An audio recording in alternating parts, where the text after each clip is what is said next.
Hello and welcome to this episode of Chuck's Diecast and Model Reviews. We'll go ahead and take a look at this model and discuss the connection this model might have to me and my impressions of this model. Although I've been collecting models for over 20 years, I'm no expert. I just know what I like and I buy what I can afford, so I hope you enjoy my video.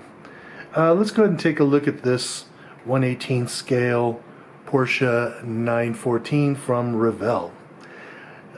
This car has a lot of importance to me because the Porsche 914 is actually the first car I ever bought. I bought it back in the early 90s, and it was a great car to have when I lived out in San Francisco because, well, it was easy to park. So, I had that car for about 3 years. I did a lot of modifications to it, including adding, an autocross shocks and Coney shock, or autocross suspension, I should say, and Coney shocks. I put an upgraded stereo in it. When I had actually bought it, it actually had larger pistons put in it to give it a little bit more horsepower than the pokey amount of horsepower it already had, and it was just a great little car for me, and I really did enjoy it, and I actually really miss this car. But let's go ahead and take a look at this one here. This one's a nice metallic blue, but mine was actually originally chartreuse, a bright electric green. Mine was a 1.7 liter, but it did have, as I mentioned, the larger pistons put in it, and therefore, like I said, it was able to do 0 to 60 in probably only about 11 seconds, as opposed to the 12 or so seconds the stock car had.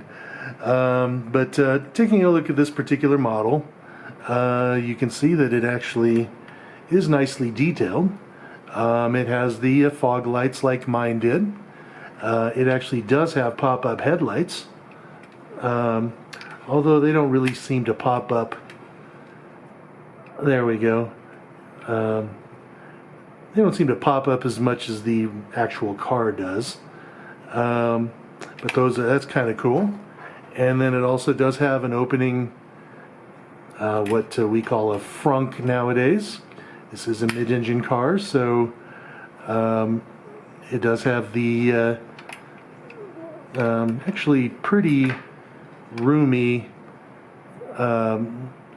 luggage space up front. The fuel tank is also in there as well at the back of the frunk there, and also the windshield washer reservoir. This hood actually doesn't open up as much as the stock vehicle does, so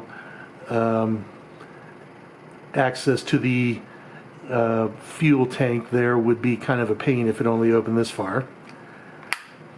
Taking a look at the back here.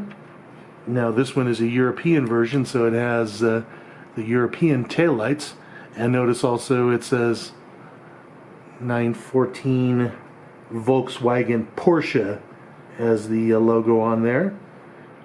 Of course, in the United States it was referred to only as a Porsche 914. This one also has what's called the luxury package, which provided with the little black vinyl side panels here, as well as the chrome bumpers. So you got the little bit snazzier look to it. You can see here that its rear trunk also opens, and again, that is pretty roomy. I was able to take cross-country trips in this car and had plenty of space to haul my luggage, so that shows you just how practical such a small car could be. Also, you'll notice here that the target top comes off and actually does store in the trunk, so that's kind of neat as well. Okay, now taking a look at the interior here, you'll see, well, first of all, if you're a 911 owner, you'll see that it actually does share a lot of features with the 911, including the steering wheel. It's only a